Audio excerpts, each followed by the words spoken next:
13ویں پارے میں سورہ ابراہیم کی اب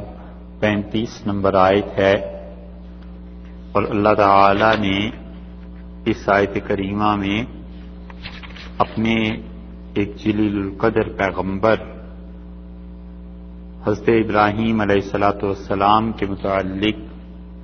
اور ان کی دعاؤں کے متعلق ایک بات ارشاد فرمائی ہے،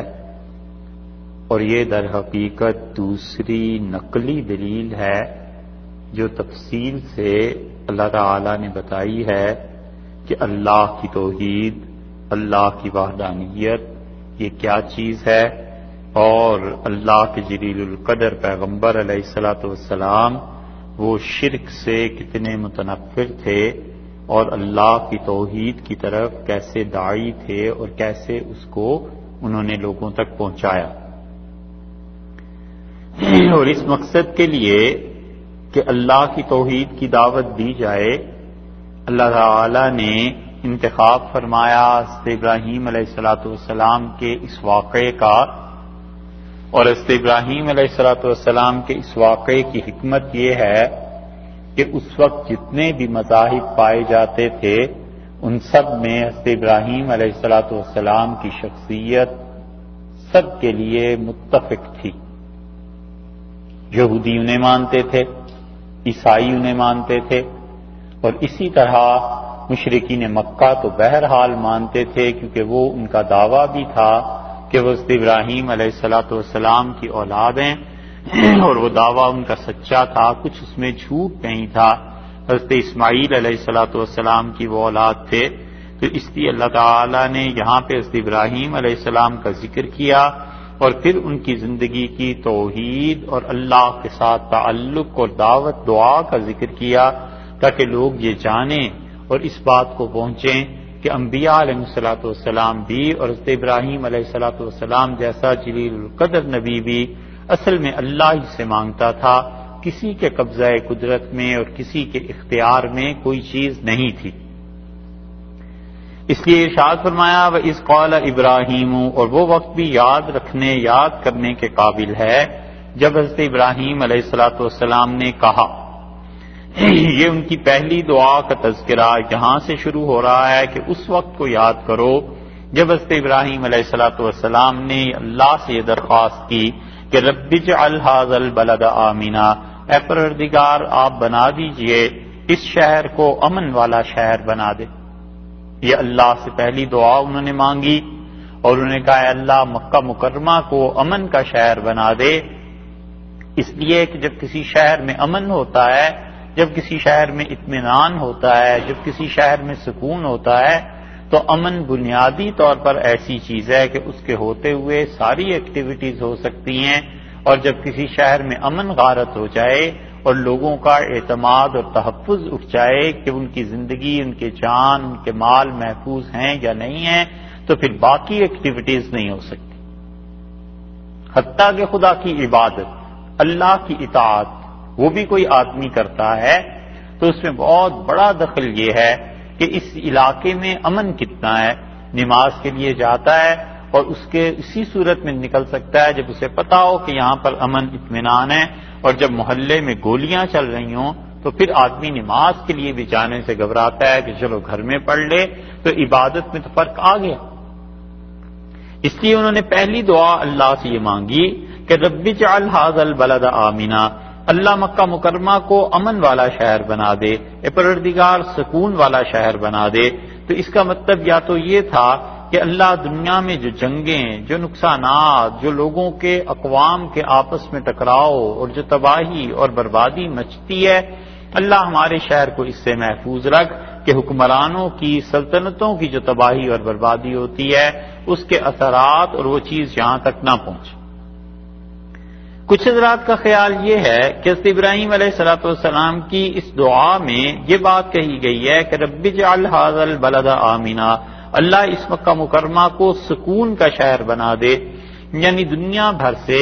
جتنے بھی پٹے ہوئے، جتنے بھی اپنے گناہوں کے ستائے ہوئے اور مارے ہوئے، اور جتنے بھی مظلوم لوگ یا جتنے بھی لوگ جنہوں نے گناہ کیا ہے اور اپنے گناہوں کی وجہ سے بے سکونی کا شکار ہیں، اے پروردگار اس شہر کو ان سب کے لیے سکون کا شہر بنا دے، یعنی جو لوگ یہاں آئیں وہ تیری عبادت کر کے سکون پائیں، تیری عبادت کریں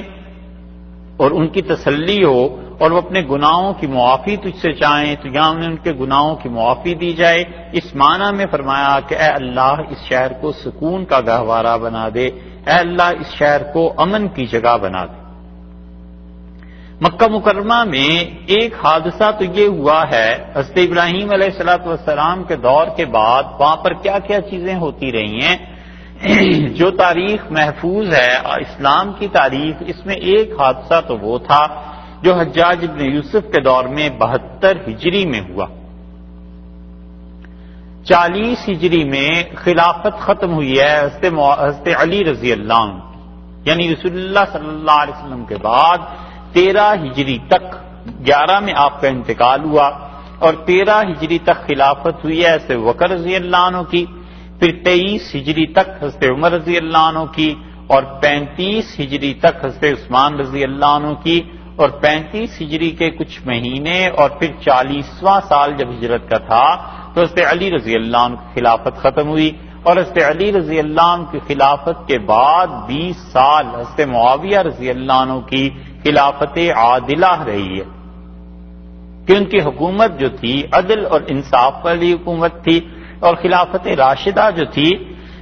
وہ سیدنا علی اور سیدنا حسین رضی اللہ عنہما ان دونوں کا مجموعی مدت ملا لی جائے تو وہ 30 سال پورے ہو جاتے ہیں، اور 60 ہجری میں ختم ہوئی ہے حضرت معاویہ رضی اللہ عنہ کا دور حکومت، اور اس کے بعد 62 یا 63 ہجری میں یہ آیا ہے یزید کا دور حکومت، وہ ختم ہو گیا، اور یزید کے بعد پھر حکومت چلی ہے بنو امیہ کی بھی، اور ادھر مکہ مکرمہ میں حضرت عبداللہ ابن زبیر رضی اللہ عنہ کی حکومت تھی، اور عبداللہ ابن زبیر رضی اللہ عنہ کی حکومت کو ختم کرنے کے لیے حجاج ابن یوسف آیا ہے، اور یہاں پہ دوسری طرف جو حکومت چلی ہے وہ بنو امیہ کی آ گئی تھی، اور بنو امیہ میں مروان آ گئے تھے، مروان پھر عبد الملک آ گئے تھے، عبد الملک کے جو کارندے تھے ان میں سے ایک حجاج ابن یوسف تھے، اور حجاج ابن یوسف نے 72 ہجری میں بیت اللہ میں عبداللہ ابن زبیر رضی اللہ عنہ کے مقابلے میں اس نے سنگباری کروائی، اور یہ چاہا کہ حضرت عبداللہ ابن زبیر رضی اللہ عنہ کا محاصرہ ختم ہو۔ اختلاف اس بات پر ہوا ہے کہ کیا حجاج ابن یوسف نے بیت اللہ کو توڑنے کی کوشش کی تھی یا حجاج نے توڑنے کی کوشش نہیں کی، اور زیادہ صحیح قول یہی ہے کہ حجاج ابن یوسف نے بیت اللہ پر حملہ نہیں کیا، بلکہ حضرت عبداللہ ابن زبیر رضی اللہ عنہ کے فوجی اور وہ لوگ جو چھپے ہوئے تھے ان پر منجنیق پتھر برسائے گئے اور اس کا اثر پہنچا ہے، یعنی بیت اللہ کے پردوں میں غلاف میں آگ لگ گئی اور بیت اللہ کا کچھ حصہ توڑ دیا گیا، اور حجاج ابن یوسف نے البتہ وہ حصہ توڑوایا ہے جان بوجھ کے جو حضرت عبداللہ ابن زبیر رضی اللہ عنہ نے داخل کیا تھا بیت اللہ میں۔ یہ جو حتیم نظر آتا ہے یہ حتیم سارا حصہ بیت اللہ کا نہیں ہے، اس میں سے کچھ حصہ ایسا تھا جو رسول اللہ صلی اللہ علیہ وسلم نے وفات سے پہلے اپنی اہلیہ سے عائشہ رضی اللہ عنہا سے فرمایا تھا کہ اگر یہ تیری قوم نئی مسلمان نہ ہوئی ہوتی اور ان کے اس بات کا خدشہ مجھے نہ ہوتا کہ یہ کہیں گے کہ آج ہم نے دین اپنا بدلا اور بتوں کو نکالا، اور اب دیکھو انہیں جب حکومت مل گئی تو انہوں نے بیت اللہ کو بھی توڑ دیا ہے، تو رسول اللہ صلی اللہ علیہ وسلم اگر مجھے تیری قوم کا یہ خیال نہ ہوتا تو بیت اللہ کو توڑ کر میں اسے بالکل اسی نقشے کے مطابق بناتا جو حضرت ابراہیم علیہ السلام نے بنایا تھا، یعنی حتیم کو اس میں داخل کر دیتے، حتیم کا کچھ حصہ۔ یہ چیز حضرت عبداللہ ابن زبیر رضی اللہ عنہ کو تو پہنچنی تھی، اس لیے کہ عبداللہ ابن زبیر رضی اللہ عنہ تو اسی خاندان کے گویا فرد تھے، سے عائشہ رضی اللہ عنہ ان کی خالہ تھی، تو یہ چیز خاندان میں تھی، اور حضرت عبداللہ ابن زبیر رضی اللہ عنہ نے بیت اللہ کو ویسے ہی بنوا دیا۔ حجاج ابن یوسف آیا اور اس نے بیت اللہ کا وہ حصہ جو زائد بنوایا تھا عبداللہ ابن زبیر رضی اللہ عنہ نے اسے توڑ دیا، اور اس نے ابن زبیر رضی اللہ عنہ کے متعلق کہا کہ یہ انہوں نے جھوٹ اپنے پاس سے گھڑ لیا ہے۔ پھر اس کے بعد یہ حدیث اتنی مشہور ہوئی، اتنی زیادہ کہ ہارون الرشید نے اور اس کے باپ نے، دادا نے، ان لوگوں نے چاہا کہ بیت اللہ کو پھر اسی طرح بنایا جائے، اور امام مالک رحمۃ اللہ علیہ کے پاس آئے فتویٰ لینے کے لیے، تو امام مالک رحمۃ اللہ علیہ نے منع کر دیا. انہوں نے کہا بیت اللہ کو نہ چھیڑو، اس لیے کہ اگر روز روز اس طرح ہوتا رہے گا تو اس کی ہیبت اور جو خوف ہے خدا کے گھر کا یہ لوگوں کے دلوں سے نکل جائے گا.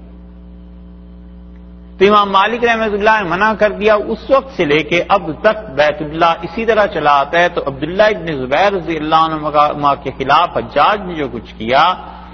اس سے اس شہر کے امن پہ ایسا فرق نہیں پڑا. اس لیے ابراہیم علیہ السلام کی دعا اللہ نے ایسی ہی قبول فرمائی جیسے انہوں نے کی تھی کہ رب اجعل ھذا البلد آمنا، اللہ اس شہر کو امن والا سکون والا بنا دے. اور دوسری مرتبہ جو بیت اللہ پر حملہ ہوا ہے وہ 317 ہجری میں ہوا ہے جب کرامتیوں کو حکومت ملی. یہ کرامتی شیعہ کا ایک فرقہ تھا اور کرامتہ اتنے تباہ کن تھے کہ جب ان کی حکومت، ان کا اثر، یہ چیزیں بڑھی ہیں تو عالم اسلام میں ہر طرف اضطراب پھیل گیا. بلا تکلف لوگوں کو پکڑتے تھے، مارتے تھے، عزتوں کو لوٹتے تھے. اور بیت اللہ پہ انہوں نے حملہ کیا اور بیت اللہ سے حجر اسود نکال کر یہ اپنے علاقے میں لے گئے. 22 سال تک کہتے ہیں کہ حج ہوا ہے، مسلمانوں نے کیا ہے، لیکن کوئی ایسا نہیں تھا جو ان کی حکومت سے، ان کے ہاتھ سے جا کر حجر اسود کو لا سکے. اور حتیٰ کہ خلافت بغداد کو سلطان محمود غزنوی رحمۃ اللہ علیہ کو لکھنا پڑا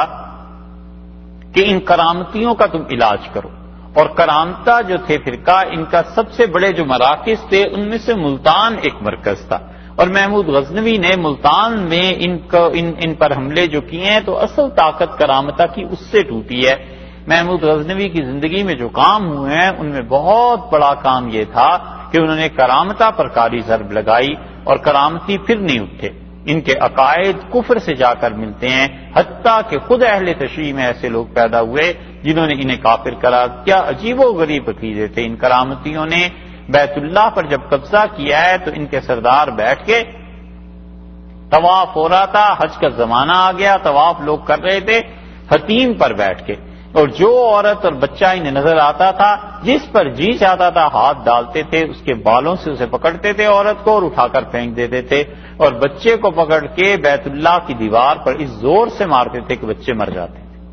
سر پھٹ جاتے تھے. یہ سب کچھ خدا کے گھر میں انہوں نے کیا ہے. اس لیے اتنی مرتبہ یہ چیزیں ہوئی ہیں، اتنی مرتبہ تاریخ میں ہم نے اسے پڑھا ہے کہ ہمیں اندازہ ہوتا ہے کہ جب بھی دنیا میں کہیں شیعہ کو حکومت ملی ہے تو انہوں نے بیت اللہ کو ضرور چھیڑا. کچھ نہ کچھ ایسی حرکت یہ کرتے ہیں کہ بیت اللہ میں کچھ نہ کچھ گڑبڑ ہو. یہ اور اس کی وجہ ان کے بنیادی عقیدہ بھی ہے، اور ان کا بنیادی عقیدہ یہی ہے جو ان کی کتابوں میں لکھا ہے کہ حضرت مہدی جب تشریف لائیں گے تو اس بیت اللہ کو گرا کر نیا بیت اللہ تعمیر کریں گے، کیونکہ یہ حرام کے پیسے سے بنایا گیا ہے. جو خلفاء نے بنایا تھا وہ پیسہ جائز نہیں تھا. اور مدینہ منورہ میں رسول اللہ صلی اللہ علیہ وسلم کی قبر اطہر کے ساتھ یہ جو 2 بت ہیں انہیں نکالیں گے اور ان کو سولی چڑھائیں گے، ایک درخت پہ ان کی لاشوں کو لٹکا دیں گے، اور پھر حضرت مہدی ان کو درے ماریں گے اور پھر قتل کریں گے. اور کیا کیا ہوگا، کیونکہ جتنے گناہ ہوئے ہیں اس کے بعد وہ ان سب کی ذمہ داری عمر رضی اللہ عنہ پہ آتی ہے. یہ چونکہ ان کی کتابوں میں لکھا ہوا ہے، اس بنا پر بھی جب انہیں دنیا میں حکومت ملتی ہے کہیں غالب اکثریت تو یہ بیت اللہ کو چھیڑتے ہیں. آپ کے سامنے یہ بات بھی ہوگی جب خمینی صاحب کا دور آیا تھا اس زمانے میں بھی بیت اللہ میں ایسی چیزیں کی گئی تھی. اور اللہ کے گھر کا یہ امن اب تھوڑا تھوڑا اس اعتبار سے برباد ہونے لگا ہے، یعنی جو دھماکے اور چیزیں دنیا بھر میں پیش آ رہی ہیں اللہ ہی جانتا ہے کہ اس کا سبب کیا ہے، مگر حضرت ابراہیم علیہ السلام کی یہ دعا آج تک پوری ہو رہی ہے کہ عمومی طور پر اس شہر میں امن اور امان کی صورتحال ہے. اور انہوں نے پہلی دعا یہ کی کہ رب اجعل ھذا البلد آمنا، اللہ اس شہر کو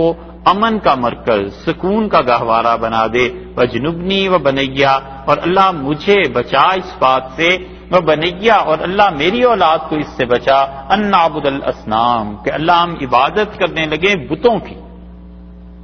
اے پروردگار اس چیز سے مجھے بھی محفوظ رکھ، اور اے اللہ ہم پوجیں ان مورتیوں کو، اللہ مجھے بھی بچا اور میری اولاد کو بھی اس سے محفوظ رکھنا.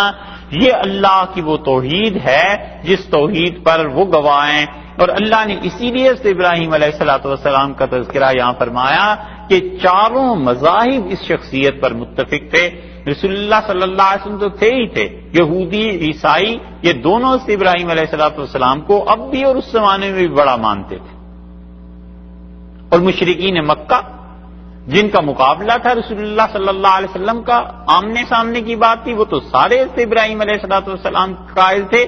اللہ یہ بتانا چاہتا ہے کہ دیکھو اس شخص میں اتنی توحید کی پاسداری تھی، اتنا خدا کی وحدانیت کا قائل تھا، اللہ کی ذات اس کی صفات میں شرک سے اتنا دور تھا کہ اس نے صرف یہی بات دعا اپنے لیے نہیں مانگی، اپنی نسلوں اولادوں کے لیے یہ دعا کی، اور اس نے کہا وجنبنی و بنی ان نعبد الاصنام، اے اللہ مجھے بھی محفوظ فرما، میری اولاد کو بھی کہ ان نعبد الاصنام، اللہ یہ مورتی پوجا کرے۔ مورتی پوجا اس لیے کہہ رہے ہیں کہ عبادت کریں بتوں کی، تو یہ مورتیوں ہی کی تو پوجا ہوتی تھی۔ تو انہوں نے کہا کہ اللہ اس سے بچا۔ یہ ان لوگوں کا حال ہے جو بنیادی طور پر معصوم ہیں، اللہ نے عصمت دی ہوئی ہے، لوازمات نبوت میں سے ہے معصوم ہونا، یہ ان کا حال ہے۔ تو باقی اوروں کو تو ڈرنا ہی چاہیے کہ اللہ تعالیٰ سے دعا کرتے رہنا چاہیے کہ خدا انہیں بھی اور ان کی اولادوں کو بھی لوگوں کو شرک سے محفوظ رکھے۔ یہ سے ابراہیم علیہ السلام نے سکھایا ہے۔ انہوں نے کہا اللہ ان مورتیوں کی پوجا سے مجھے بچا۔ اور یہاں پر مفسرین نے ایک اور بڑی اچھی بات لکھی ہے۔ مفسرین کہتے ہیں کہ ہر وہ چیز جو تمہیں اللہ سے ہٹا دے وہ تمہارا بت ہی ہے۔ ہر وہ چیز جو اللہ سے غافل کر دے وہ تمہارا بت ہے، اس سے بچو۔ آدمی پیسہ، دنیا، مال کماتا ہی ہے، کمانا چاہیے، ٹھیک ہے، لیکن وہ اتنا اس میں منہمک ہو جائے کہ اللہ کی یاد اس کے دماغ سے نکل جائے، یہ ہے چیز جس سے منع کیا ہے کہ اللہ مجھے اس سے بچا۔ اور پھر انہوں نے دعا کی اور بنیا ان نعبد الاصنام، اللہ میری اولاد کو بھی اس سے محفوظ فرما کہ یہ لوگ بتوں کی عبادت کریں، یہ تجھے چھوڑ دیں اور کسی اور کی پرستش کریں۔ یہ اللہ کی توحید اتنا بڑا اثاثہ، اتنی بڑی چیز، اتنی بڑی دولت، اتنی بڑی امانت اس خاندان میں رہی ہے۔ حضرت ابراہیم علیہ السلام کے پہلے پارے کے آخر پہ آیا ہے، اللہ نے فرمایا اذ حضر یعقوب الموت، جب یعقوب علیہ السلام کی موت آ رہی تھی، انہوں نے کہا ما تعبدون من بعدی، میرے بچوں میرے بعد کس کی عبادت کرو؟ انہوں نے بھی اپنے بچوں سے پوچھا،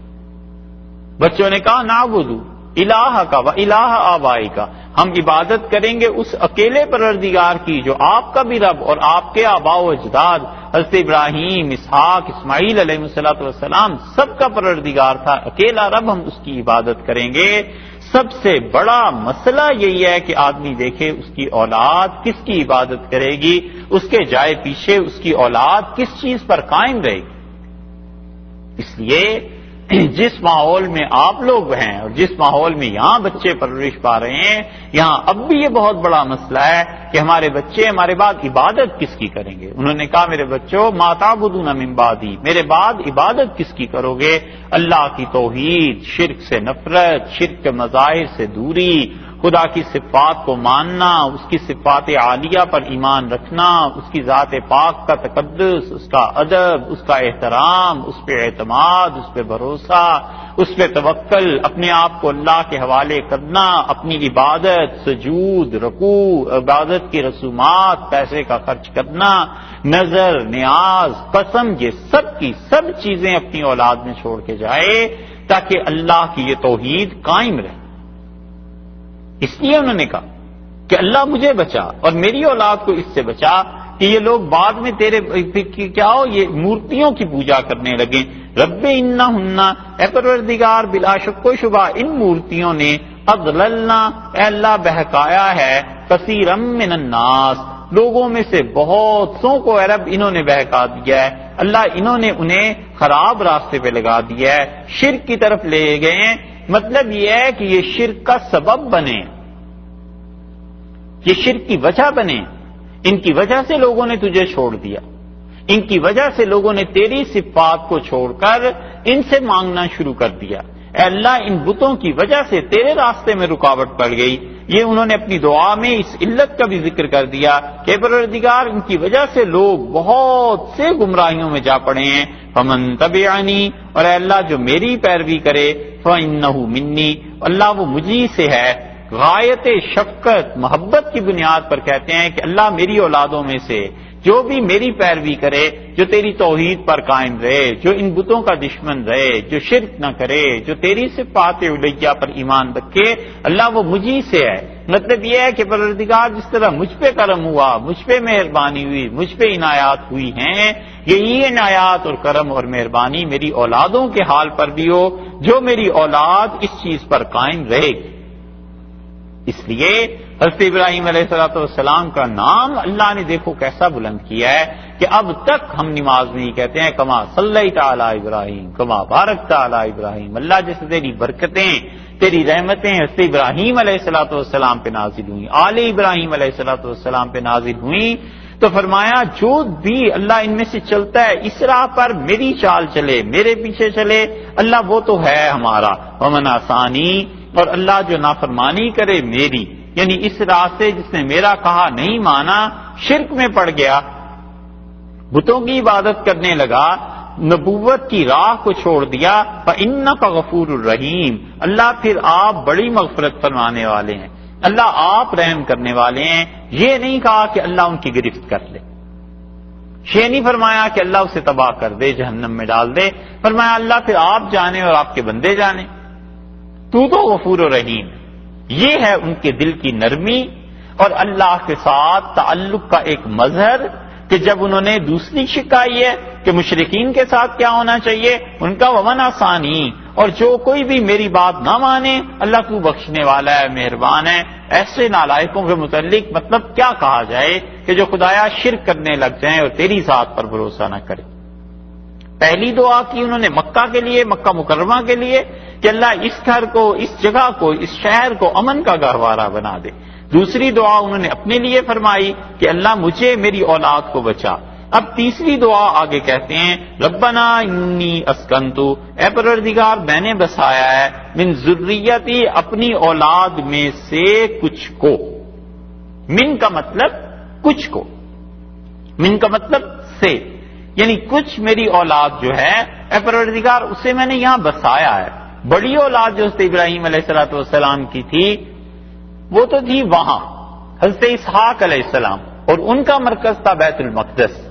اور یہ جو جگہ تھی یہاں ان کی چھوٹی اولاد یعنی حضرت اسماعیل علیہ السلام تھے۔ اسی لیے اختلاف اس بات پر ہوا ہے کہ ذبیح کون تھا، کس بچے کو ذبح کیا گیا ہے۔ یہودی اس طرف گئے ہیں کہ حضرت اسحاق علیہ السلام ذبیح تھے، اس لیے یہودیوں کے ہاں اب تک وہ جگہ محفوظ ہے بیت المقدس اور اس کے قرب و جوار میں۔ وہ کہتے ہیں یہاں اسحاق علیہ السلام کو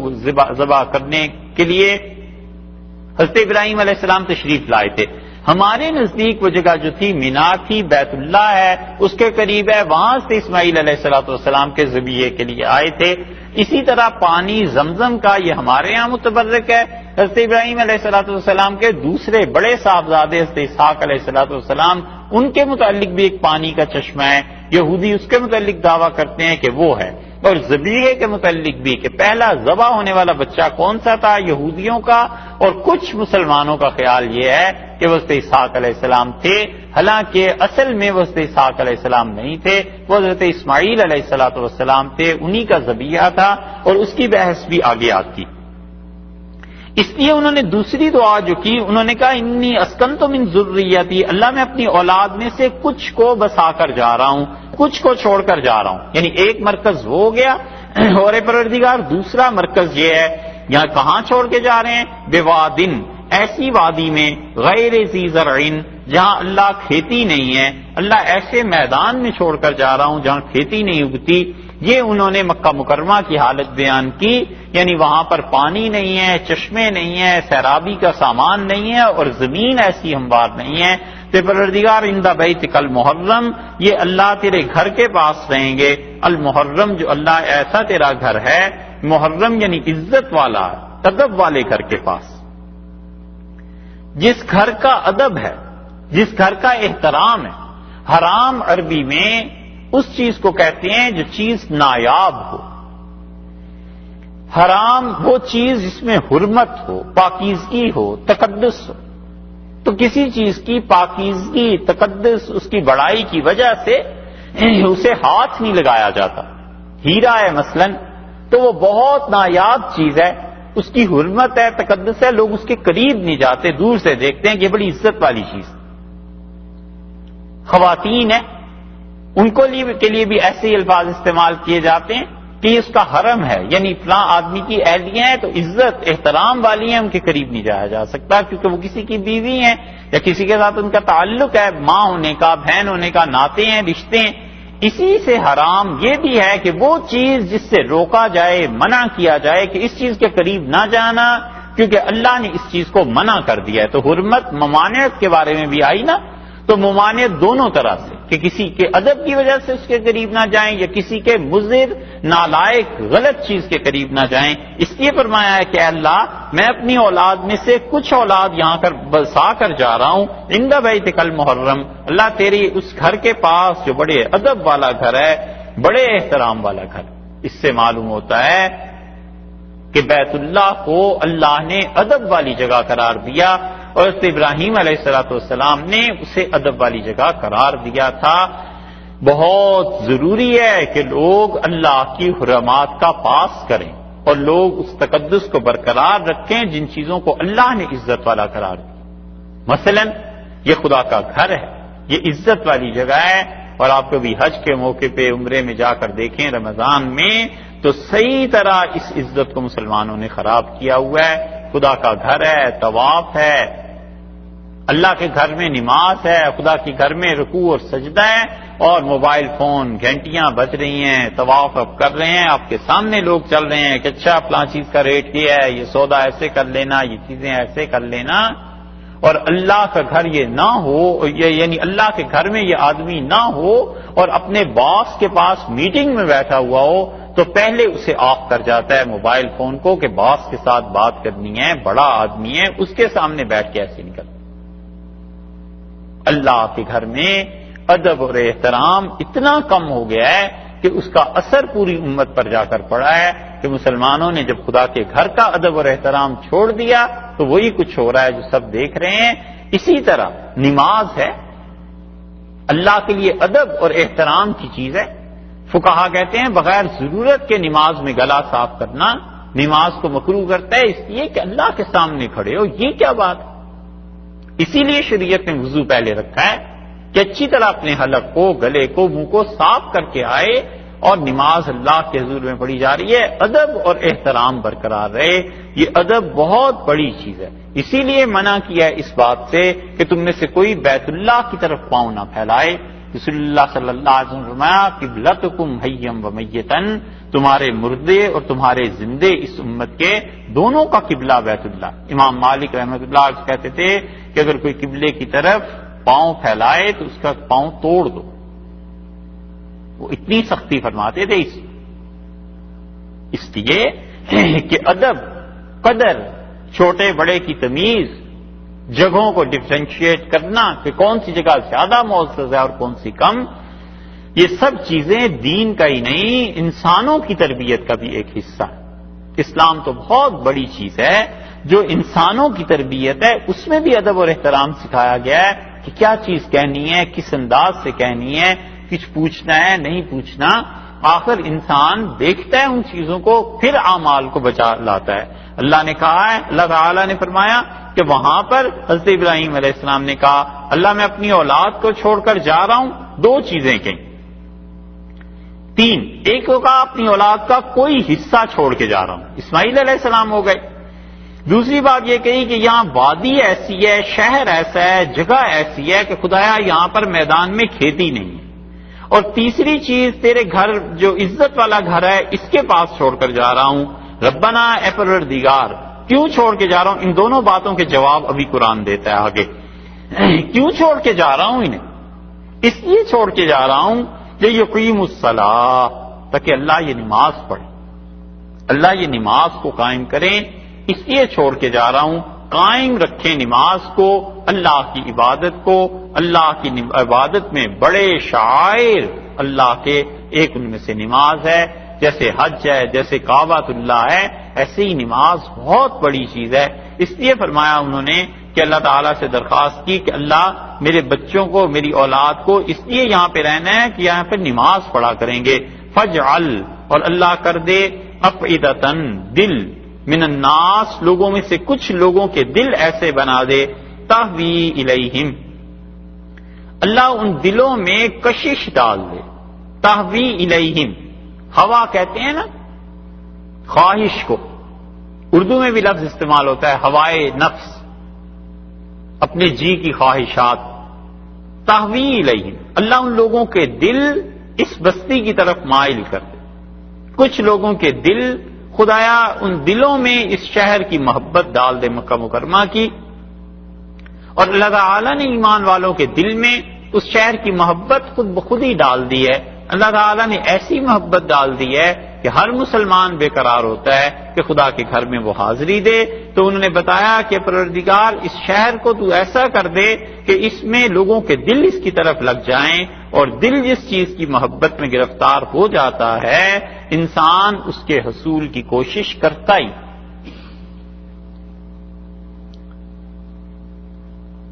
دنیا میں جو چیزیں انتہائی تباہ کن ہیں اور شدید گناہ ہے اور کسی انسان کو خراب کرنے میں جو چیزیں کوئی کسر باقی نہیں رہتی، ان میں سے ایک چیز یہ ہے کہ انسان کا دل اللہ کے علاوہ کسی اور کی محبت میں گرفتار ہو جائے۔ بس جس آدمی کا دل اللہ کے علاوہ کسی اور کی محبت میں پھنس جاتا ہے وہ اپنا دین تو برباد کرتا ہی کرتا ہے، دنیا بھی برباد کر لیتا ہے۔ جس سے محبت ہو جاتی ہے اس کے لیے اپنا وقت ضائع کر دیتا ہے، اپنی عمر ضائع کر دیتا ہے، جوانی ضائع کر دیتا ہے، پیسہ ضائع کر دیتا ہے، اپنی صلاحیتیں ختم کر دیتا ہے، رات کی نیند، دن کا آرام، محنت، جو کام کرنے کے ہیں وہ سارے کام ایک جذبے سے ڈسٹرب ہو جاتے ہیں، اور وہ ہے محبت۔ جس طرح اس کے فوائد ہیں اتنے ہی بڑے اس کے نقصانات بھی ہیں، اور اس سے بڑا جرم نہیں ہے کہ انسان کا دل اللہ کے علاوہ غیر کی محبت میں گرفتار ہو جائے، کیونکہ جسے چاہتا ہے اسے اپنا معبود بنا لیتا ہے۔ جس سے محبت ہوتی ہے وہ اس کی اس طرح اطاعت کرتا ہے جیسے اسے اللہ کی اطاعت کرنی چاہیے تھی، بس جو بھی چیز ہو پھر۔ اس لیے کہ انسان کے دل میں اللہ نے یہ بات رکھی ہے کہ وہ کسی نہ کسی سے محبت کرے۔ کس سے محبت کرنی ہے؟ یہ اس کی تربیت ہے کہ اس کی تربیت کیسے ہوتی ہے، اس کے اساتذہ، اس کے ماں باپ، اس کی تعلیم، یہ سب فیکٹرز مل کے اثر کرتے ہیں۔ اس مقام پر جو دل میں محبت کی جگہ ہے اس جگہ پہ وہ خدا کو بٹھا لے، اس سے محبت کرے گا، کسی اور کو بٹھا لے اس سے محبت کرے گا، اپنی اولاد کو بٹھا لے اس سے محبت کرے گا، پیسے کو بٹھا دے اس سے محبت کرے گا، بیوی کو، شوہر کو بٹھا دے اس سے محبت کرے گا،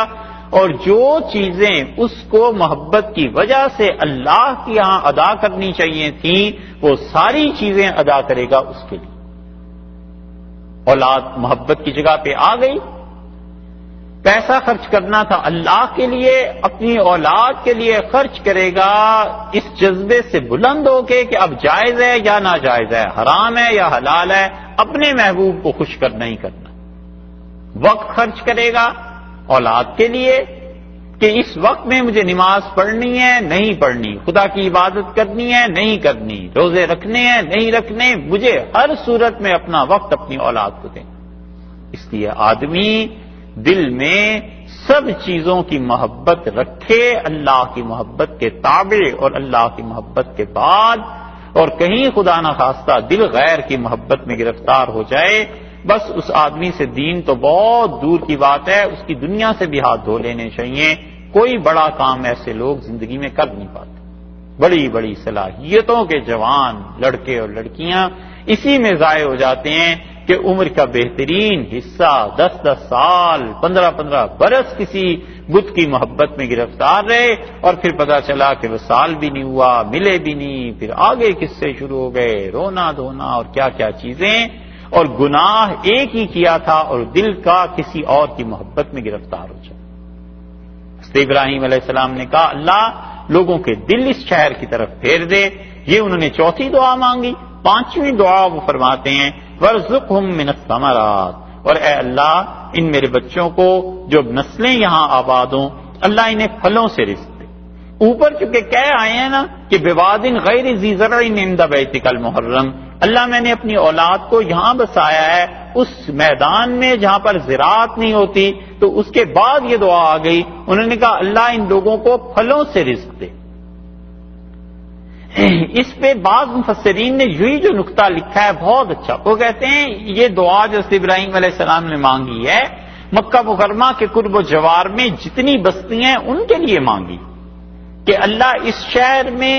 پھل بھیج دے۔ تو ظاہر ہے کہ پھل کہاں سے آئیں گے؟ قرب و جوار کی بستیوں میں پیدا ہوں گے تو یہاں آئیں گے نا۔ تو یہ ان کی دعا پورے اس خطے کے لیے ہے کہ پروردگار یہاں پھلوں کو پیدا فرما تاکہ وہ پھل لوگ لائیں یہاں بیچنے کے لیے بیت اللہ میں،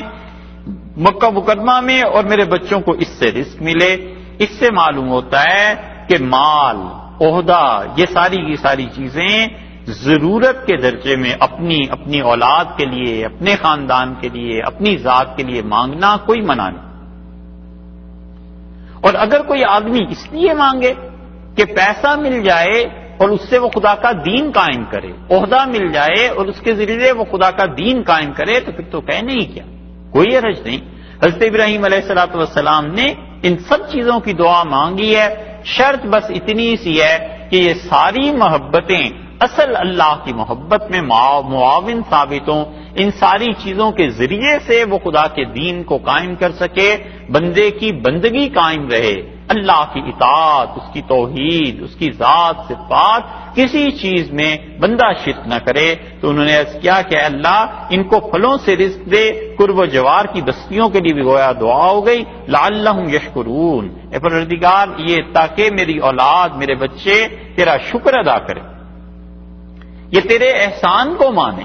یہ اس بات کو جانے کہ تو نے ان پر احسان کیا ہے، تو نے ان پر مہربانی فرمائی ہے، اللہ ان کی روزی کا بندوبست کر دے۔ پھر انہوں نے دعا مانگی اور کہا ربنا، اے ہمارے پروردگار، انک تعلم، اللہ آپ خوب جانتے ہیں، ما نخفی، جو چیزیں ہم چھپاتے ہیں، وما نعلن، اور اللہ جن چیزوں کو ہم ظاہر کر دیتے ہیں، اللہ ان ساری چیزوں کو تو جانتا ہے۔ یہ دعا کہنے کی کیا ضرورت تھی؟ اللہ تعالیٰ تو ویسے بھی جانتا ہے، یہ کیوں کہا؟ کچھ حضرات کا خیال یہ ہے کہ یہ انہوں نے اللہ کی تعریف کی، اور یہ پورا جملہ، پوری آیت دیکھ لیجئے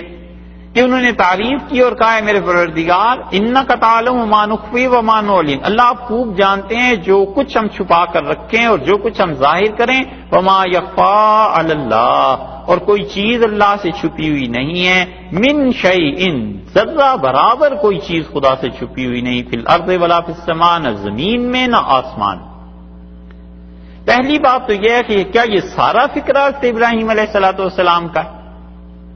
کچھ لوگ کہتے ہیں مفسرین کہ ربنا سے لے کر نعلن تک کے لفظ الفاظ ابراہیم علیہ السلام کے ہیں، اور اس کے بعد وما یخفا سے لے کے ولا فی السماء، یہ جو جملہ ہے پورا یہ ادخال الہی ہے، یعنی اللہ تعالیٰ نے اپنی طرف سے اس بات کو ارشاد فرمایا ہے، اپنی طرف سے وحی کی ہے، ابراہیم علیہ السلام کی دعا اتنی تھی۔ اور بعض کا خیال ہے کہ پورا جملہ ہی حضرت ابراہیم علیہ السلام کا ہے۔ یہ دونوں آراء ہیں، دونوں طرف بڑے بڑے مفسرین ہیں،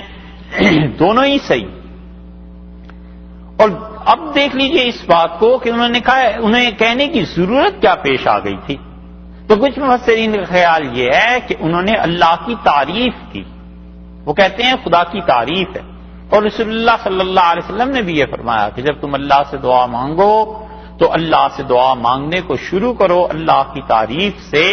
اور اللہ کی حمد و ثنا سے۔ تو یہ نماز جیسے دعا ہی ہے ایک طرح کی، تو نماز میں بھی آپ دیکھیے سب سے پہلے اللہ اکبر کے بعد سبحانک اللہم و بحمدک اس کو شروع کیا، یہ اللہ کی ثنا اور اللہ کی تعریف تھی۔ اور کچھ تیسری رائے بھی دیتے ہیں اور بہت اچھی بات ہے، وہ کہتے ہیں کہ اللہ کی یہ تعریف کرنا در حقیقت دعا ہی ہے۔ اس کو مثال سے آپ سمجھیں، جیسے آپ نے دیکھا ہوگا بھیک مانگنے آتے ہیں نا بھکاری، تو وہ کبھی کبھی یہ نہیں کہتا کہ مجھے پیسے دیں، وہ کہتے ہیں صاحب آپ کے بچوں کا صدقہ، صاحب آپ کا صدقہ۔ یہ اس طرح کے جملے وہ جو دعا کر رہا ہوتا ہے یا ثنا کر رہا ہوتا ہے یا تعریف کر رہا ہوتا ہے تو وہ تعریف نہیں، وہ تو اصل میں حقیقت میں پیسے مانگنا چاہتا ہے. تو حضرت ابراہیم علیہ السلام نے یہ عرض کیا کہ اے پروردگار، جو زندگی چھپی ہوئی ہے، جو لوگوں کی نگاہوں کے سامنے نہیں ہے، اور اے اللہ جو لوگوں کی نگاہوں کے سامنے ہے یہ سب کچھ تیرے علم میں ہے، یعنی دونوں زندگیوں کو بہتر کر دے، ان حالات کو بھی جو مخفی ہیں اور ان حالات کو بھی جو اعلانی ہیں. اسی لیے رسول اللہ صلی اللہ علیہ وسلم نے بھی دعا فرمائی اور نے کہا کہ پروردگار میری نیتوں کو بھی اچھا کر دے اور ان اعمال کو بھی اچھا کر دے جو ہم لوگوں کے سامنے کرتے ہیں، اور اللہ میری نیت کو میرے ظاہری اعمال سے زیادہ اچھا کر. اس لیے کہ تنہائی چیز ہی ایسی ہے کہ کوئی نہیں ہوتا سوائے اللہ کے اور بندے کے، اور اللہ ہی کے علم میں ہوتا ہے کہ اس انسان میں کیا ہے اور یہ انسان دل میں کیا سوچ رہا ہے. اللہ تک پہنچنے کی راہیں جو مسدود ہو جاتی ہیں، جو ختم ہو جاتی ہیں، اور خدا کی راہ میں اور انسان کے درمیان پہاڑ جو بڑے کھڑے ہو جاتے ہیں اور آدمی اس پہاڑ کو زندگی بھر اس کو قطع نہیں کر سکتا. ان پہاڑوں میں سے ایک پہاڑ یہ ہے کہ کوئی انسان اپنی تنہائی کو خراب کرے. جس انسان کی تنہائی پاک نہیں رہتی، اللہ عز و جل کی معرفت حرام ہے اس انسان.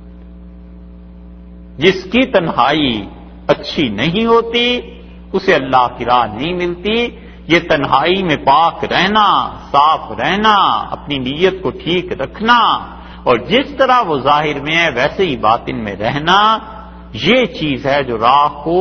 اللہ تک پہنچنے کے لیے صاف کر دیتی ہے. یہ باطن کی گندگیاں اور یہ تنہائی کے معائب اور تنہائیوں میں خدا کی نافرمانیاں اور انہیں خراب کرنا،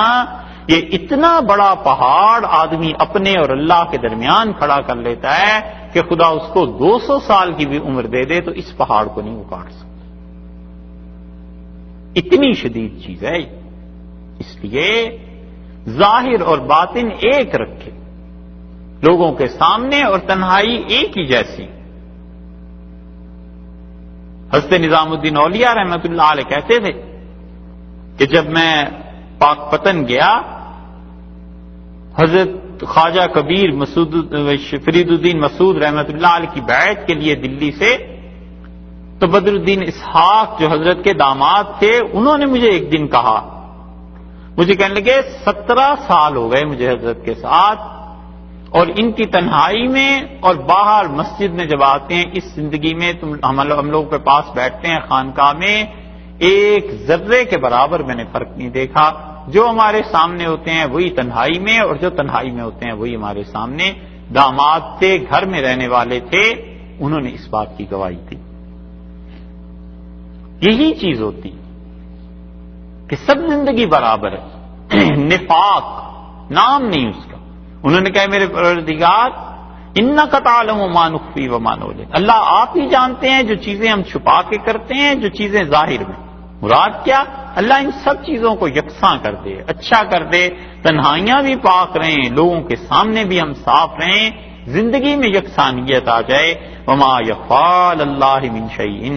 اور پھر کہنے لگے کہ میرا پروردگار تو ایسا ہے کہ اس پہ کوئی چیز چھپی ہوئی نہیں رہتی، فی الارض ولا فی السماء، نہ زمین کی کوئی چیز اور نہ آسمان کی کوئی چیز، سب چیزیں میرے رب کے سامنے بالکل صاف ہیں، کھلی ہوئی.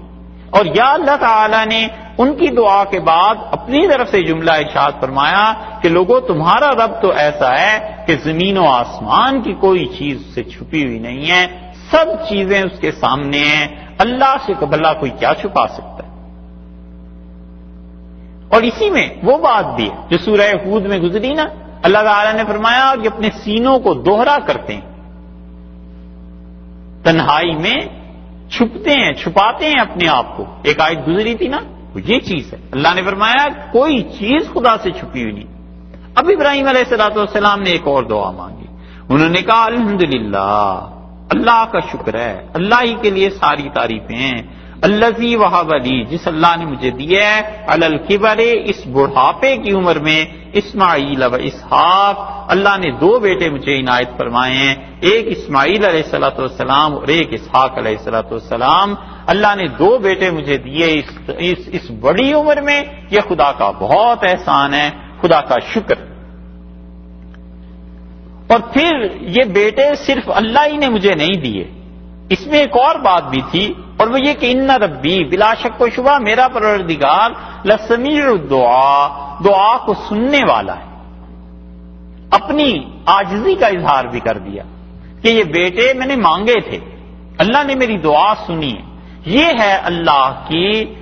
اللہ کے احسان، اللہ کی عنایت، اس کی مہربانی کا اعتراف،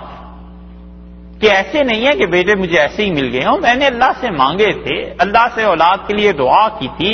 ان ربی لسمیع الدعا، میرا پروردگار میری دعا کو سنتا ہے، قبول کرتا ہے۔ اسی لیے فقہا نے لکھا ہے کہ اگر کسی انسان کی دعا قبول ہو جائے تو اسے چاہیے کہ 2 رکعتیں پڑھے، اللہ کا شکر ادا کرے۔ بہت بڑے اعزاز کی بات ہے کہ بندے نے کوئی چیز اپنے رب سے مانگی اور اللہ نے اسے دے دی۔ حضرت ابراہیم علیہ الصلوۃ والسلام نے اللہ تعالیٰ کے فضل کے ساتھ ساتھ اپنی بندگی، اپنی عاجزی، اپنی دعائیں، اپنی درخواستیں، ان کی قبولیت کا بھی اعتراف کیا کہ مالک تیرا کرم ہے، جو چیز میں نے عرض کی تھی، مانگی تھی، اللہ نے آپ نے مجھے دے دی ہے۔ اس لیے دعا کی قبولیت بہت بڑی چیز۔ رسول اللہ صلی اللہ علیہ وسلم نے فرمایا، تم میں سے جس انسان کے لیے دعا کا دروازہ اللہ نے کھول دیا، اسے سمجھنا چاہیے قبولیت کا دروازہ بھی کھل جائے گا، کیونکہ دعا کبھی کبھی انسان کے دماغ سے آ کے چپک جاتی کہ اللہ سے یہ مانگو مانگو مانگو۔ کبھی کبھی آدمی خود پریشان ہوتا ہے کہ ایسی کیا بات ہے، یہ کیوں چیز مانگوں؟ تو در حقیقت اللہ کو مطلوب یہ ہوتا ہے کہ اس آدمی پر یہ انعام کرے یا اسے اس مصیبت سے بچائے، تو اللہ تعالیٰ اس کی 2 صورتیں کر دیتا ہے۔ وہ جو مصیبت آنی ہوتی ہے یا جو انعام خدا نے کرنا ہوتا ہے اس انسان پہ، اس کو اللہ تعالیٰ یا تو اس کے دل میں ڈال دیتا ہے کہ یہ مانگے مانگے مانگے، تاکہ جب میں انعام کروں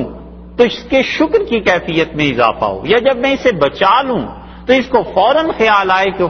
یہ تو میں دعا مانگ رہا تھا، شکر ہے اللہ نے میری دعا قبول کر لی۔ یہ اس بندے کو اللہ اپنے قریب اور کھینچ لیتا ہے۔ اور یا کبھی کبھی ایسے ہوتا ہے کہ کوئی فرشتہ آ کے اس سے بات کرتا ہے کہ تمہارے ساتھ یہ چیز ہونے والی ہے، تم پہ خدا یہ انعام کرنے والا ہے۔ اس فرشتے کی آواز نہ تو یہ انسان سنتا ہے، نہ اس فرشتے کو دیکھ سکتا ہے، بس یہ اللہ کی طرف سے وہ اتنی بات کہہ کے چلا جاتا ہے، وہ فرشتے سے جو بات آئی اس کے دل میں اتر گئی، بس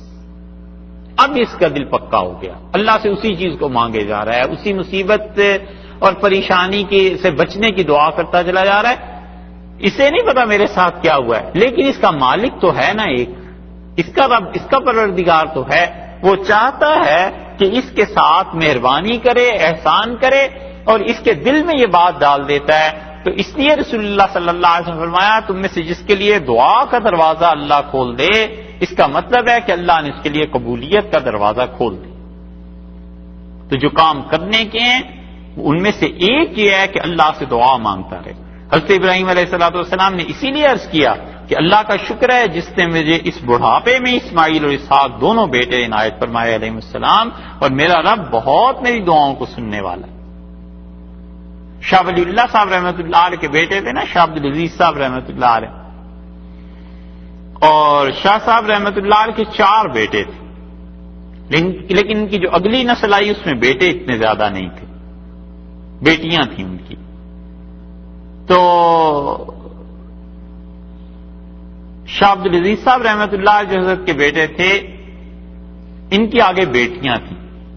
اور شاہ عبدالعزیز صاحب رحمۃ اللہ علیہ کی جو بیٹیاں تھیں ان کی شادی بھی خاندان میں ہی ہوئی تھی،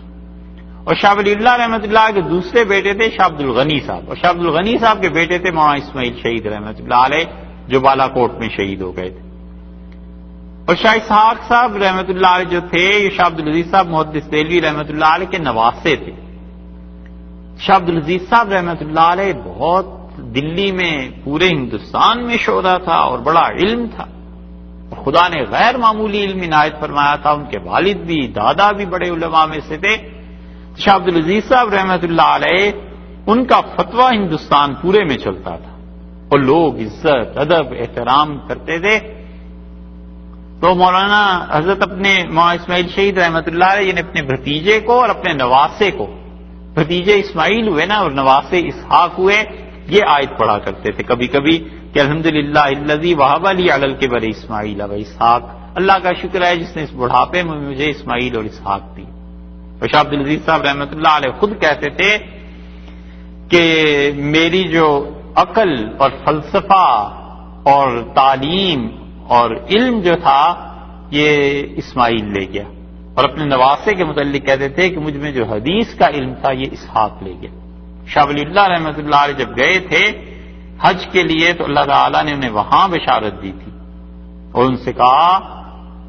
کہ ہم تمہاری اولاد سے بھی کام لیں گے اور تمہارے شاگردوں سے بھی کام لیں گے، اور تمہارے بعد جو تمہاری پہلی نسل آئے گی ہم اس سے حدیث کا کام لیں گے، اور جو دوسری نسل آئے گی اس سے بھی ہم حدیث کا کام لیں گے، اور ایسا کام لیں گے کہ وہ تمہاری نسل یہاں مکہ مکرمہ میں ہمارے گھر میں بھی آ کے حدیث پڑھائے گی. شاہ ولی اللہ رحمۃ اللہ علیہ بڑے خوش تھے اپنی اس کشف سے. وہ کہتے تھے مجھ سے اللہ تعالیٰ کی طرف سے یہ وعدہ ہوا ہے، اور جب تمہاری تیسری نسل آئے گی تو اللہ تعالیٰ نے انہیں بتایا کہ ان سے بھی کام لیں گے، اور فرمایا جب چوتھی نسل آئے گی تو ہم ان سے اپنی توحید کا کام لیں گے، ہم ان سے دنیا میں توحید کو عام کریں گے، اپنی ذات، اپنی صفات، اس قسم کی چیزیں وہ لوگ پھیلائیں گے. اور شاہ ولی اللہ رحمۃ اللہ علیہ کی پہلی نسل ان کے بعد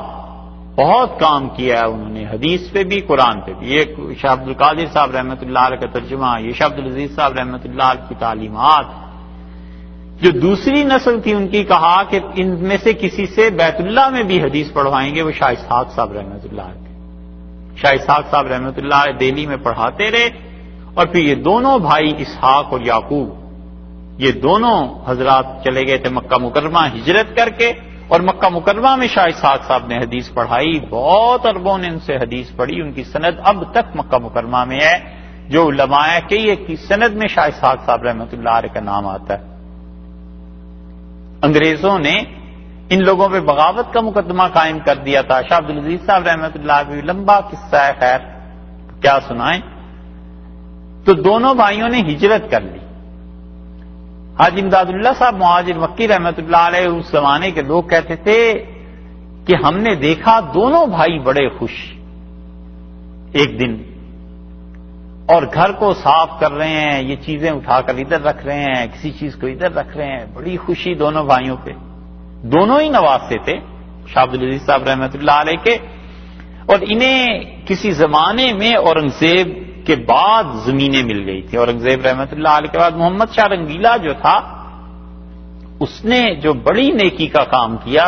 بہت بڑی نیکی جو اس نے کی، وہ شاہ ولی اللہ رحمۃ اللہ علیہ کے لیے ٹھکانہ قائم کر دیا. ورنہ شاہ صاحب جب مدینہ منورہ سے پڑھ کے آئے تھے تو دلی میں ان کے بیٹھنے کی بھی جگہ کوئی نہیں تھی. تو محمد شاہ رنگیلا کو جب پتا چلا کہ اتنا بڑا آدمی ہمارے دارالحکومت میں آیا ہے، تو اس کی بڑی نیکیوں میں سے ہے کہ اس نے بہت بڑا قطعہ زمین کا دے دیا شاہ صاحب کو، کہا حضرت آپ یہاں رہیے اور پڑھیں پڑھائیں. یقیناً لوگ جو کہتے ہیں محمد شاہ رنگیلا ایسا تھا، تو جہاں اسے گناہ ملے ہوں گے وہاں بہت بڑا ثواب بھی ملا ہوگا. تو وہ زمین چلی آتی تھی. انگریزوں نے بغاوت کے مقدمے میں وہ زمین ضبط کر لی. مقدمہ ہو گیا، ان حضرات کی طرف سے کسی نے مقدمہ کر دیا، مقدمہ چلتا رہا. ایک دن مکہ مکرمہ میں دونوں بھائی بڑے خوش. کسی نے پوچھا کہ اب دونوں بھائی اتنے خوش کیوں ہیں؟ کہ تمہیں نہیں پتا ہندوستان سے خط آیا ہے دلی سے. تو ان کا حضرت اس میں کیا لکھا؟ کہنے کہ زمین کا فیصلہ ہو گیا. تو صاحب کہتے ہیں میں بھی بڑا خوش ہوا. میں نے کہا حضرت مبارک ہو، آپ کو کیا فیصلہ ہوا ہے؟ تو میں سمجھ گیا کہ زمین کا چونکہ ان کے حق میں فیصلہ ہوا ہے اس لیے خوش ہیں. کہنے لگے وہ گورنمنٹ نے ضبط کر لی ہے، گورنمنٹ نے کہہ دیا اب ہمیں ملے گی نہیں. تو میں نے کہا لو، اب جب مقدمہ آپ کے خلاف پڑا اور فیصلہ آپ کے خلاف ہوا تو اب خوش کیوں ہیں؟ کہنے کہ ارے بیوقوف، اس لیے خوش ہیں کہ پہلے کبھی کبھی دماغ ادھر چلا جاتا تھا کہ زمین سے پیسے آئیں گے، اب تو بس بالکل اللہ ہی پہ بھروسہ ہو گیا، اللہ ہی پہ توکل ہو گیا، اب ہم خوش ہیں، سارے واسطے کٹ گئے، بند ہو گئے، اب اللہ ہی کے بھروسے پہ ہوں گے، اس لیے ہم دونوں بڑے خوش ہیں۔ ایسے لوگ تھے، یہ ان کی محنتوں سے دین آگے آیا ہے، ایسے ہی نہیں ہے۔ حضرت ابراہیم علیہ السلام نے پھر آخری دعا مانگی، انہوں نے کہا رب اجعلنی مقیم الصلاۃ، اے پروردگار مجھے ایسا کر دے کہ میں نماز پڑھتا رہوں، پہلے اپنی اولاد کے لیے، اب انہوں نے کہا اللہ قائم رکھوں میں نماز کو، ومن ذریتی، اور اے پروردگار میری اولاد میں سے کچھ لوگ نماز پڑھتے رہے،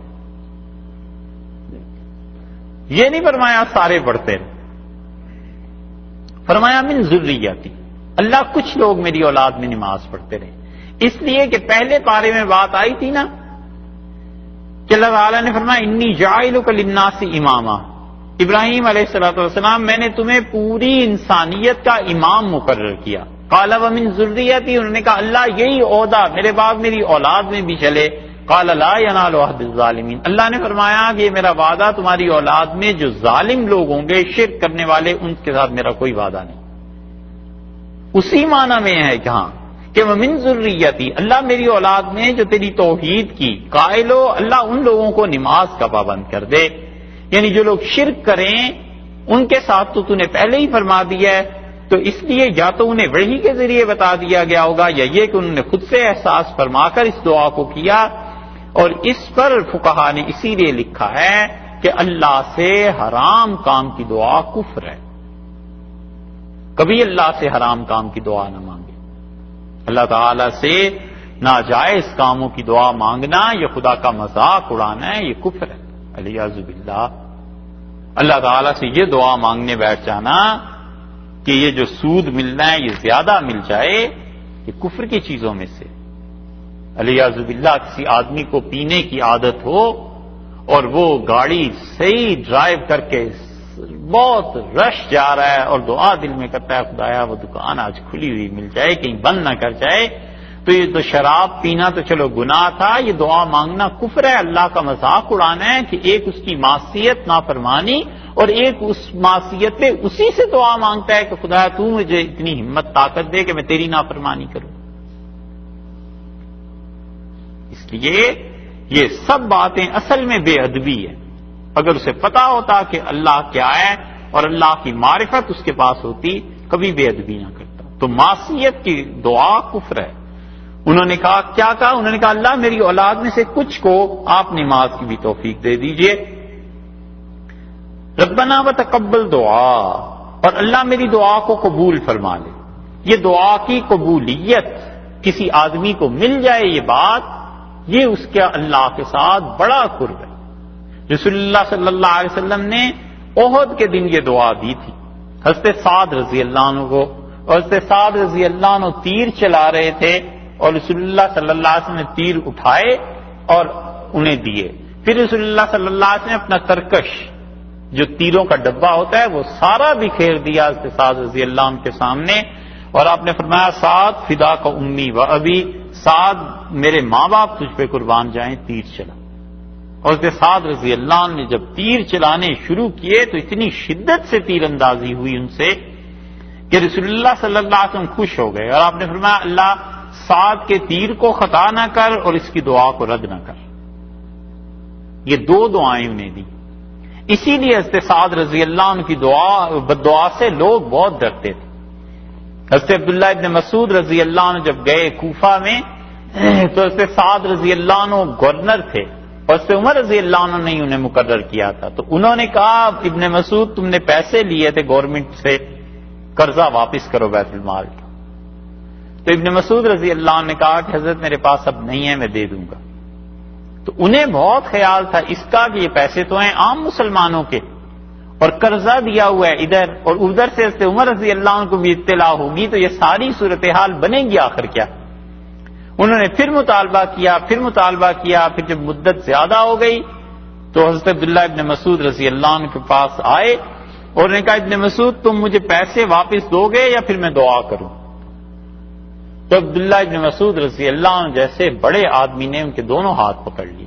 ان کا حضرت میں پیسے ضرور دوں گا لیکن بد دعا نہ کریں، رسول اللہ صلی اللہ علیہ وسلم نے آپ کے متعلق کہا ہے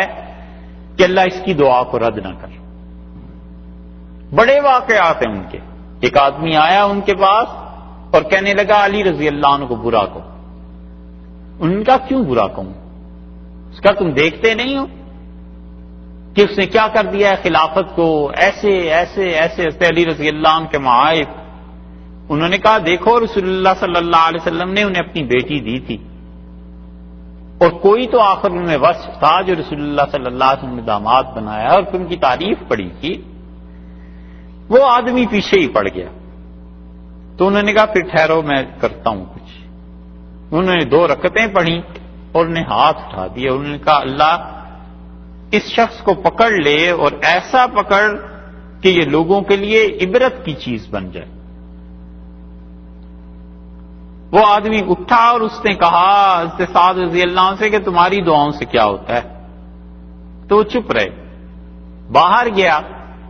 اور اصحابہ میں ابن حجر رحمۃ اللہ علیہ وغیرہ سب نے یہ لکھا ہے حضرت سعد رضی اللہ عنہ کے حالات میں کہ وہ کہتے ہیں جب باہر گیا تو ایک اونٹ، لوگ بھاگ رہے تھے. اس سے پوچھا لوگوں سے کیا ہوا؟ لوگوں نے کہا ایک اونٹ پاگل ہو گیا. تو سب بھاگے اور وہ اونٹ سامنے آ گیا اسی آدمی کے، اور وہ اونٹ دیکھتا رہا جیسے کسی کو تلاش کر رہا ہے. اس کی نگاہ جب اس پہ پڑی تو اس نے اونٹ نے اسے پکڑ لی اور پکڑ کے اس سے پہلے تو زمین پہ مارا دے کے، پھر اس کے اوپر بیٹھ کے اور اپنی گردن اس نے اس کے جسم پہ رکھ دی اور اسے گھسیٹنے لگا زمین میں. ہڈیاں گوشت سب ٹکڑے ٹکڑے ہو گیا، ختم ہو گیا. تو لوگوں نے جا کے سعد رضی اللہ عنہ سے کہا کہ جو آپ نے کہا تھا نا کہ وَاجْعَلْهُ لِلنَّاسِ آیَةً، اللہ اسے لوگوں کے لیے عبرت کا نشان بنا دے، وہ ہو گیا ہے. حضرت سعد رضی اللہ عنہ اٹھے، انہوں نے پھر نماز پڑھی اور دعا مانگی. ان کا اللہ تیرا شکر ہے کہ تو میری دعاؤں کو قبول کر لے. حضرت عمر رضی اللہ عنہ نے بلایا مدینہ منورہ جب یہ گورنر تھے، اور حضرت سعد رضی اللہ عنہ مسجد نبوی میں بیٹھے تھے. بخاری میں آیا حضرت عمر رضی اللہ عنہ آئے اور ہنسنے لگے اور فرمایا سعد کوفہ والے تیری عمارت پر اعتراض کرتے ہیں حتی علی صلاتک، یہاں تک کہ کہتے ہیں سعد کو نماز پڑھانی نہیں آتی. حضرت سعد رضی اللہ عنہ کا امیر المومنین میں ان کا جواب نہیں دوں گا جو اعتراض کرتے ہیں، اور اگر اب تک سعد کو نماز نہیں نہ آئی اذن ضل سعی، تو پھر ہم لوگوں نے جھک ماری. ہم لوگوں نے کیا کیا؟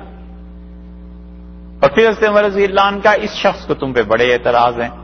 انہوں نے کہا امیر المومنین میں آئندہ کوفہ جاؤں گا ہی نہیں، اس لیے میری تحقیق اب کرنی کیا ہے. اور یہ جو بڑھ بڑھ کے مجھ پہ الزام لگا رہا ہے کہ میں نے بیت المال میں گڑبڑ کی ہے پیسوں میں، اور یہ جو کہہ رہا ہے کہ مجھے نماز پڑھانی نہیں آتی، تو میں بس اتنا کہتا ہوں کہ اللہ اس کی عمر کو بڑھا دے اور اسے خدا بڑھاپا اس کا خراب کرے. حضرت عمر رضی اللہ عنہ جیسے آدمی چپ ہو گئے، کچھ نہیں کہا، اٹھ کے تشریف لے گئے. تو وہ آدمی 90 سال کا ہو گیا اور حتیٰ کہ آیا ہے اس کے جو بھویں تھیں لمبے بال ہو کے آنکھوں پہ گر گئے، سفید بال، سارا جسم ہو گیا. اور جہاں لڑکیاں پڑھتی تھیں وہاں چلا جاتا تھا، لڑکیوں کو چھیڑتا تھا تو لڑکیاں اسے مارتی تھیں، اس پہ تھوکتی تھیں. تو ایک دن کسی نے اس سے پوچھا کہ اتنے بڈھے ہو گئے ہو، یہ لڑکیوں کا کیا معاملہ تمہارے ساتھ چمٹ گیا؟ اس نے کہا لڑکیوں کی بات نہیں ہے، اصابتنی دعوت سعد، سعد کی بددعا مجھے کھا گئی. جو میں نے جوانی پہ اس پہ الزام لگائے تھے، انہوں نے جو میرے متعلق کہہ دیا تھا یہ وہ بددعا مجھے کھا گئی ہے، اس لیے یہ حرکتیں ہوتی. دعا کی قبولیت کسی آدمی کو مل جائے تو اسے بھی چاہیے کہ احتیاط کرے. یہ سعید ابن جبیر رحمۃ اللہ علیہ کا حال یہی تھا. وہ سوئے ہوئے تھے اور مرغا ان کے گھر میں پلا ہوا تھا اور ان کی نیند خراب ہوئی تو انہوں نے مرغے کو بددعا دے دی. انہوں نے کہا خدا تیرے گلے کو بند کرے، تیری آواز ختم ہو، نیند خراب کرتا ہے. اور پھر اسی مرغے نے اس کے بعد اذان دینی چھوڑ دی. ان کی والدہ نے پھر ایک دن انہیں سمجھایا اور کہا بیٹے تم اس مقام پہ پہنچ گئے ہو جہاں اللہ تمہاری بات سن لیتا ہے، یہ دیکھتے ہو اتنے دن سے اس مرغے کو کیا ہو گیا، اس لیے احتیاط سے بولا کرو، ایسی بات نہیں کرتے۔ تو حضرت ابراہیم علیہ السلام نے اللہ کا احسان، انہوں نے کہا پروردگار آپ میری دعا قبول